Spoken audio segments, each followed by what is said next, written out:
Bom dia, boa tarde, boa noite. Me chamo Antônio Marcos e esse é o segundo vídeo sobre o conceito de integral, cumprimento dos créditos da disciplina de Fundamentos de Cálculo. Revisando o primeiro vídeo, rapidinho, nós falamos sobre a partição de um segmento, certo? Agora, vamos para o conceito dos retângulos de Riemann, os limites da imagem do intervalo e o que eu estou chamando aqui de retângulo de Riemann. Ok. Na página 106 do livro de Fundamentos de Cálculo, temos o colorário 2.57, que diz que se você tem um intervalo contido nos reais, vai ser esse daqui, e a função deles indo para os reais, e é uma função contínua, então a imagem dessa função ela também vai ser um intervalo. Se eu tenho um intervalo de A até B, como sendo o intervalo que está como domínio da minha função, então vai existir dois elementos, um como o ínfimo desse intervalo e m como supremo desse intervalo da imagem da função. No livro fala c menor ou igual a d, mas para o nosso propósito eu estou chamando de mzinho como ínfimo e mzão de supremo. Ou seja, a imagem do intervalo é outro intervalo. Nessa ideia de uma função contínua, a imagem de um intervalo é outro intervalo. Ok.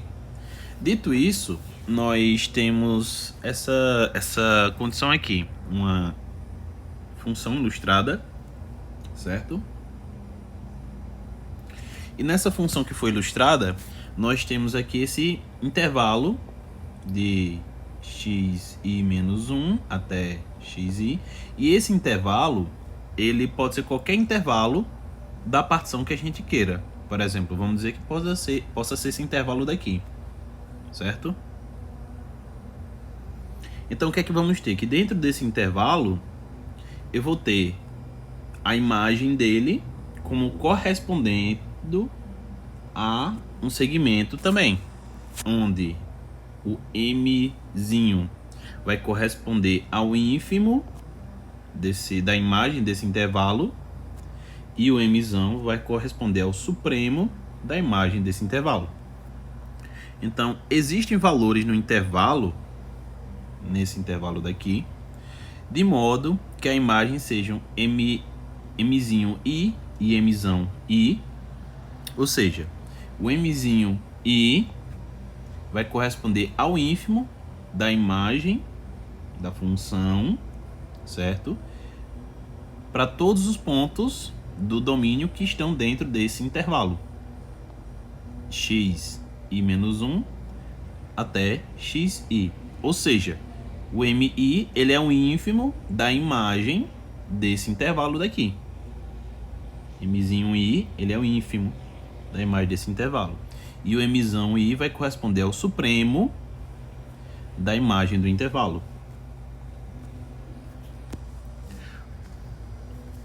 Em uma função, uma pequena digressão, porque aqui nós temos uma função contínua, mas se fosse uma função não decrescente, ou seja, ela não decresce, ela pode permanecer estacionária em alguns momentos e crescer, estacionária em outros elementos e crescer.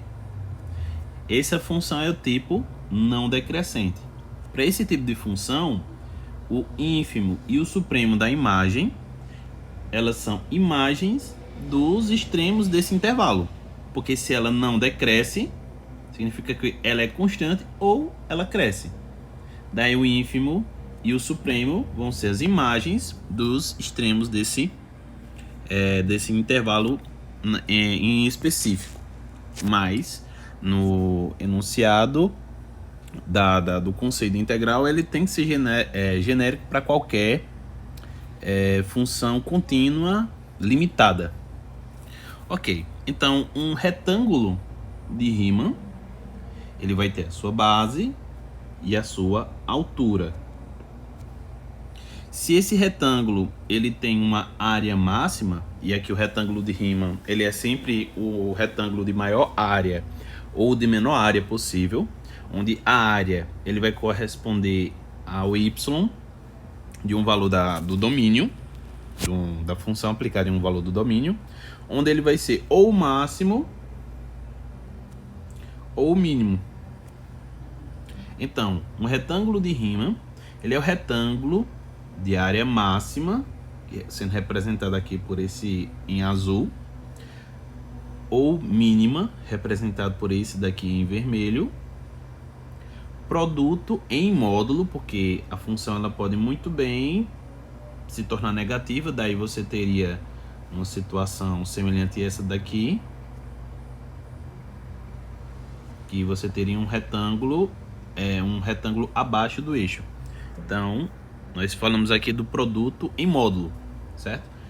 O produto em módulo da largura do intervalo, certo? Dessa largura daqui, que vai corresponder a xi menos 1, que é a largura do iésimo intervalo, pela altura, certo? Mi, que vai ser o supremo da imagem nesse intervalo, ou mzinho se for para calcular o mínimo, o retângulo de Riemann de área mínima nesse intervalo, que é o ínfimo da imagem dele. Perceba que para qualquer valor que eu escolhi aqui para ser a altura do retângulo, qualquer valor da função, o máximo só pode ser esse e o mínimo só pode ser esse, contanto que a altura ele tem que estar como sendo a imagem de alguém do domínio. Eu não posso colocar esse daqui porque não tem ninguém nesse intervalo que tem esse valor de y, nem aqui em cima. Então, esse daqui fica sendo o supremo da imagem, e isso aqui fica sendo o ínfimo. E a área do retângulo de Riemann máximo vai ser o supremo da imagem vezes a largura do intervalo, e o retângulo de Riemann mínimo vai ser a altura do ínfimo da imagem pela largura do intervalo. No próximo vídeo vamos falar da soma das áreas dos retângulos de Riemann e do limite da soma dos retângulos de Riemann, para indicar exatamente o conceito de integral como área sobre uma curva.